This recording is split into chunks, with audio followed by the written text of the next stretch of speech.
Meu nome é Joana Oliveira e durante 19 anos eu fui ministra de oração em uma igreja evangélica em Curitiba. Aconselhei centenas de mulheres, orei por restauração de casamentos, ensinei sobre submissão e perdão. No dia 3 de março de 2025, meu coração parou por 12 minutos após uma overdose de remédios que tomei para tentar acabar com a dor de um casamento que estava me destruindo.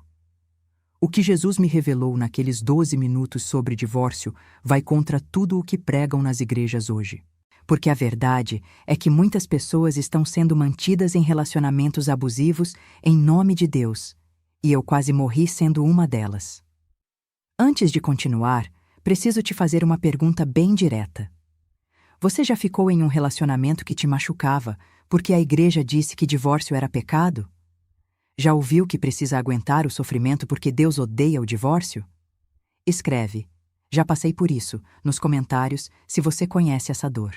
Porque o que vou compartilhar hoje pode libertar você de uma prisão que nunca deveria ter existido.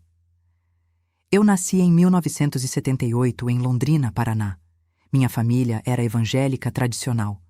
Meu pai era presbítero e minha mãe era líder de círculo de oração. Cresci ouvindo que a maior bênção de uma mulher era ser esposa e mãe, que nosso papel era apoiar o marido, cuidar dos filhos e servir na igreja. Me converti aos 13 anos em um acampamento de jovens. Levava a fé muito a sério. Lia a Bíblia todos os dias, orava fervorosamente, participava de todos os cultos. Quando tinha 16 anos, comecei a fazer parte do ministério de intercessão da igreja. Descobri que tinha dom de oração. As pessoas diziam que quando eu orava, Deus realmente ouvia. Aos 22 anos conheci Marcelo em um retiro espiritual. Ele tinha 28, trabalhava como gerente em uma concessionária de carros e era líder de jovens na igreja dele em Curitiba. Era bonito, carismático, falava bem, conhecia a Bíblia. Todos diziam que seria um ótimo marido. Começamos a namorar e desde o início havia sinais que eu escolhi ignorar. Marcelo era controlador. Queria saber onde eu estava a todo momento, com quem eu falava, que roupa eu vestia. Mas ele dizia que era porque me amava muito, porque queria me proteger. E eu, inocente, acreditava. Depois de um ano de namoro, ele pediu minha mão. Casamos em uma cerimônia linda na igreja, com 300 convidados. Eu estava radiante com meu vestido de noiva, achando que estava começando a história de conto de fadas que sempre sonhei. A lua de mel foi boa. Mas quando voltamos e começamos a vida real em Curitiba, as coisas mudaram. Marcelo começou a revelar quem realmente era. O controle aumentou. Ele não queria que eu trabalhasse fora. Disse que mulher casada deveria cuidar da casa.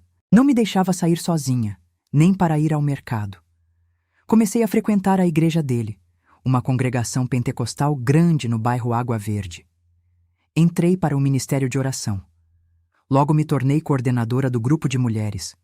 Aconselhava esposas sobre casamento, ensinava sobre submissão, pregava sobre o papel da mulher segundo a Bíblia. E enquanto isso, em casa, meu casamento estava se tornando um inferno.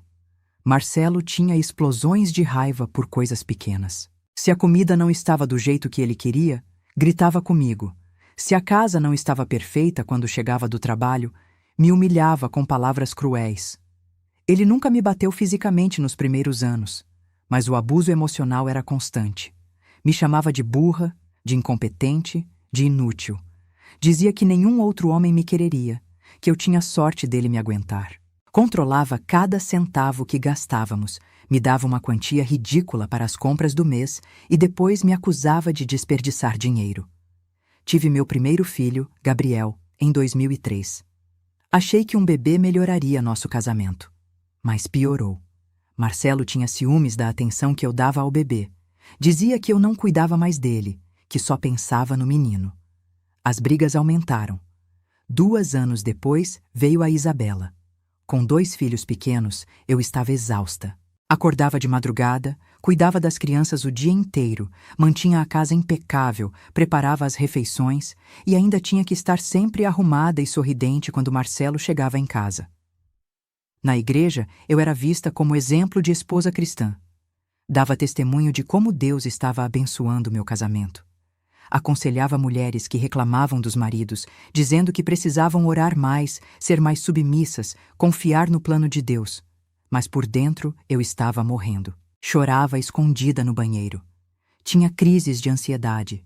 Desenvolvi depressão, mas escondia de todos, porque mulher de Deus não fica deprimida.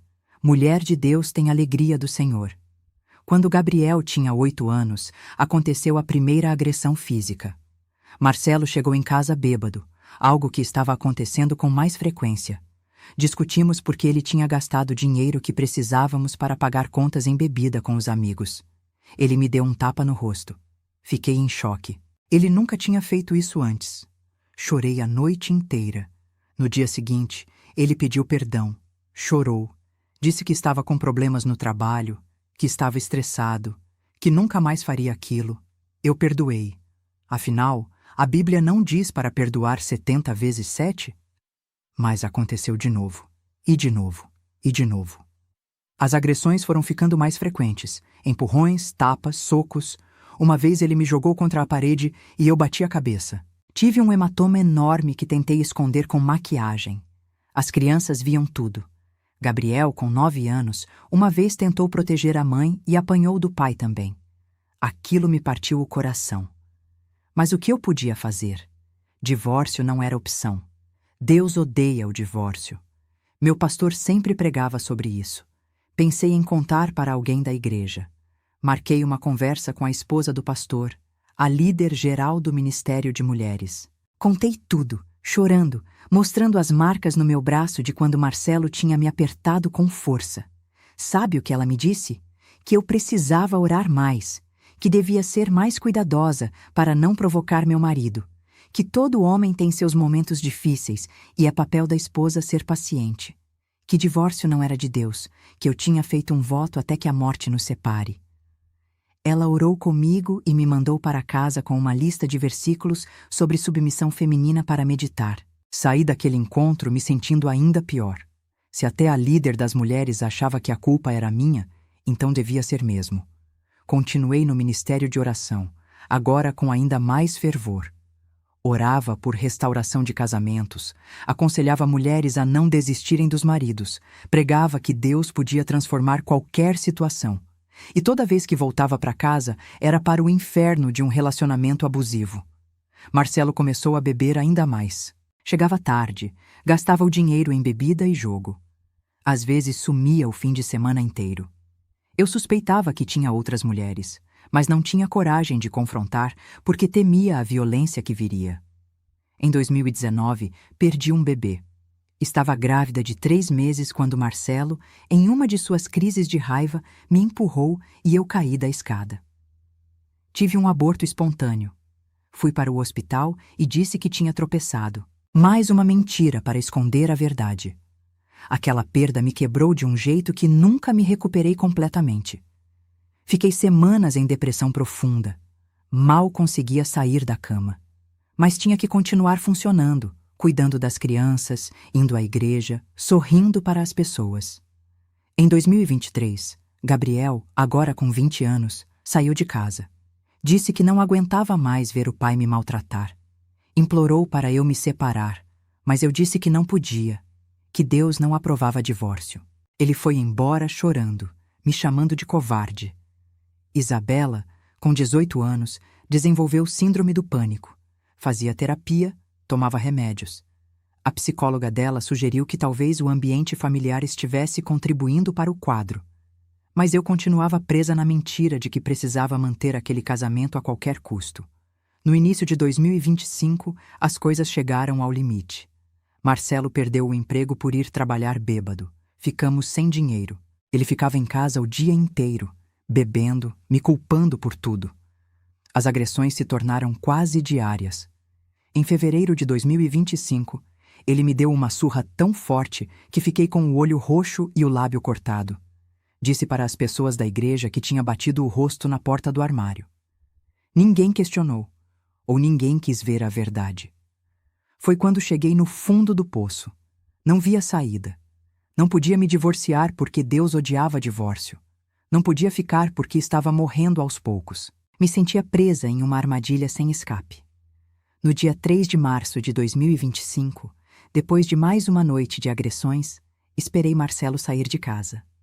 Fui até o banheiro, peguei todos os remédios que encontrei e tomei de uma vez. Antidepressivos, ansiolíticos, analgésicos, tudo. Só queria que a dor acabasse. Achei que era a única saída. Isabela me encontrou 2 horas depois, desacordada no chão do quarto. Chamou a ambulância. No caminho para o hospital, meu coração parou. E foi ali que tudo mudou. Mas quando meu coração parou, eu não morri. De repente estava fora do meu corpo, vendo os paramédicos trabalhando freneticamente em mim, dentro da ambulância. Vi Isabela chorando desesperada. Vi meu corpo sem vida sendo massageado, chocado, medicado. Então senti um puxão gentil para cima. Comecei a subir, deixando para trás a ambulância, Curitiba, toda a dor. Entrei em uma dimensão de luz pura e indescritível. E pela primeira vez em anos, senti paz. Quando a luz se estabilizou, eu estava diante de Jesus. Reconheci ele imediatamente. Mas o que mais me impactou foi a expressão no rosto dele. Não era julgamento. Era compaixão profunda, quase dor. Como se ele tivesse sentido cada surra, cada humilhação, cada lágrima que derramei. Caí de joelhos chorando. Senhor, me perdoa por ter tentado tirar minha vida. Eu não aguentava mais. Ele se ajoelhou na minha frente, levantou meu rosto e olhou nos meus olhos com uma ternura que me quebrou completamente. Joana, você aguentou muito mais do que jamais deveria ter aguentado. E aguentou por causa de uma mentira que contaram em meu nome. Suas palavras me confundiram. Mentira, Senhor? Ele tocou minha testa e instantaneamente visões começaram a passar diante dos meus olhos. Vi meu casamento inteiro do começo ao fim, mas agora via através dos olhos dele. E o que vi me chocou profundamente. Vi que Jesus estava comigo em cada agressão. Ele chorava quando eu chorava. Ele sentia raiva da violência que eu sofria. Ele nunca, em momento nenhum, quis que eu ficasse naquele casamento. Eu nunca te mandei ficar com Marcelo, Jesus me disse. Nunca pedi que você suportasse abuso em meu nome. Nunca exigi que você sacrificasse sua vida e a sanidade mental dos seus filhos para manter um casamento que se tornou destruição. Mas, Senhor, chorei. A Bíblia diz que você odeia o divórcio. Os pastores sempre pregaram que divórcio é pecado, que eu fiz um voto até que a morte nos separe. Jesus suspirou profundamente. Deixa eu te mostrar algo que a igreja distorceu por séculos. Ele me mostrou a passagem de Malaquias, onde está escrito, porque eu odeio o divórcio. Mas me fez ver o contexto completo que ninguém nunca me ensinou. Aquela passagem era sobre homens judeus que estavam divorciando esposas fiéis para casar com mulheres mais jovens. Deus estava defendendo as mulheres abandonadas injustamente. Eu odeio o divórcio quando é injustiça, Jesus explicou. Quando um homem abandona uma esposa fiel. Quando alguém quebra uma aliança boa por egoísmo. Mas eu nunca disse que você deveria ficar em um relacionamento que está te matando. Então, ele me mostrou outra passagem. Mateus 19, onde os fariseus tentaram pegá-lo em uma armadilha perguntando sobre divórcio. Eu disse que Moisés permitiu o divórcio por causa da dureza do coração de vocês. Marcelo tinha dureza de coração. Ele escolheu violência, abuso, traição. Isso quebrou a aliança matrimonial, não você. Jesus me mostrou que em Mateus 5:32 e 19:9, ele mesmo deu uma exceção. Eu disse que divórcio é permitido em caso de imoralidade sexual. Marcelo te traiu múltiplas vezes. Você tinha base bíblica para se divorciar, mas a igreja te ensinou a ignorar isso.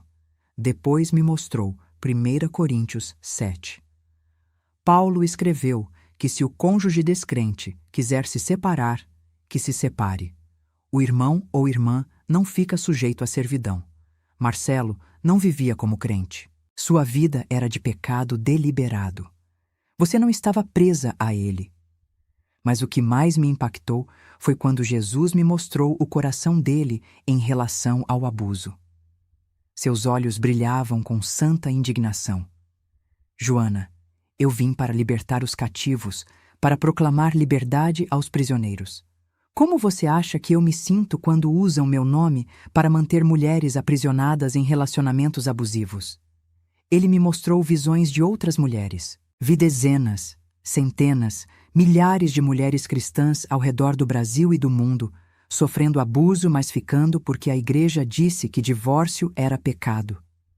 Vi mulheres sendo espancadas e depois indo para a célula ensinar sobre submissão. Vi mulheres com depressão severa, tentando suicídio, perdendo a sanidade, tudo porque acreditaram na mentira de que Deus queria que aguentassem. Essa doutrina que prega que mulher tem que ficar no casamento, não importa o que aconteça, não vem de mim. Jesus disse com firmeza: vem de uma interpretação distorcida que beneficia agressores e destrói vítimas. Então, ele me mostrou algo que me fez chorar ainda mais. Vi as vezes que aconselhei outras mulheres no ministério de oração. Vi uma mulher específica chamada Renata, que veio me contar que o marido estava abusando sexualmente da filha dela. E eu, repetindo o que me ensinaram, disse para ela orar, jejuar, acreditar na restauração. Vi o que aconteceu depois. Renata ficou. O abuso continuou. A filha dela, com 14 anos, tentou suicídio. E Jesus me mostrou que parte da culpa era minha, porque usei o nome dele para manter aquela mulher em uma situação de horror. Senhor, me perdoa! Gritei desesperada. Eu não sabia. Eu achava que estava fazendo o certo. Eu sei, ele me abraçou. Você também foi vítima de ensino errado, mas agora sabe a verdade. E se eu te der uma segunda chance, você vai usá-la para libertar outras mulheres dessa prisão. Ele me explicou o que é um casamento aos olhos dele. Casamento é aliança de amor, respeito mútuo, cuidado, honra. Quando essas coisas morrem, quando há abuso, traição, violência, o casamento já acabou. O divórcio é só o reconhecimento legal de algo que já morreu. Mas e o voto até que a morte nos separe? Perguntei. Marcelo matou o casamento quando escolheu violência. Jesus respondeu.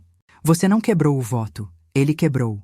E eu nunca exigi que você mantivesse um contrato que a outra parte já rasgou. Jesus me mostrou também que ele tinha planos para minha vida além daquele casamento. Mostrou-me um futuro onde eu estaria livre, curada, ajudando outras mulheres a se libertarem. Mostrou-me que meus filhos precisavam ver a mãe forte e livre, não quebrada e aprisionada. Deus pode restaurar qualquer casamento? Perguntei. Posso, ele disse, mas só se ambas as partes quiserem mudança verdadeira. Marcelo nunca quis mudar. Ele escolheu seu caminho. E você não é obrigada a se sacrificar esperando uma transformação que ele não quer. Então Jesus me deu instruções claras. Você vai voltar. Vai se divorciar de Marcelo. Vai se curar. Vai buscar ajuda profissional. Vai proteger seus filhos. E vai contar a verdade para outras mulheres. Eu nunca exigi que ninguém ficasse em relacionamento abusivo. Divórcio nessas situações não é pecado, é libertação. Ele me abraçou uma última vez. E Joana, pare de ensinar submissão como se fosse subordinação. Submissão mútua, como Paulo ensinou em Efésios 5:21, é sobre servir um ao outro em amor. Nunca foi sobre mulher aguentar abuso calada. A luz começou a me puxar de volta. Senti meu espírito sendo comprimido novamente naquele corpo destruído na ambulância. Ouvi o bip do monitor voltando ao ritmo. 12 minutos tinham passado. Quando abri os olhos, estava no hospital. Isabela segurava minha mão, chorando de alívio. Os médicos estavam chocados, chamaram de milagre. Passei uma semana internada. Foi quando tomei a decisão mais importante da minha vida. Pedi para Isabela trazer um advogado ao hospital. Dei entrada no processo de divórcio ainda da cama do hospital. Minha igreja me abandonou. O pastor me chamou de rebelde. Disse que eu estava em pecado, que estava sendo influenciada por demônios. Membros do ministério de oração me excluíram. Disseram que eu estava destruindo minha família. Mas pela primeira vez eu estava em paz, porque sabia que não estava desobedecendo a Deus. Estava finalmente obedecendo ao que Ele realmente queria para mim: vida, liberdade, restauração. Hoje, 8 meses depois, estou divorciada. Faço terapia 2 vezes por semana. Estou reaprendendo a viver sem medo. Gabriel voltou a falar comigo. Isabela está melhorando. E comecei um grupo de apoio para mulheres em relacionamentos abusivos. Se você está em um casamento abusivo, ouça bem. Deus não quer que você fique. Divórcio em caso de abuso, traição ou abandono não é pecado. É proteção. Jesus não morreu na cruz para que você morresse lentamente em um relacionamento destrutivo. Escreva: "Preciso de liberdade" nos comentários se você está nessa situação. E compartilhe com alguma mulher que precisa ouvir que ela tem permissão de Deus para se salvar. Meu nome é Joana Oliveira. Morri por 12 minutos e Jesus me mostrou a verdade sobre divórcio que a igreja esconde. Agora você sabe também.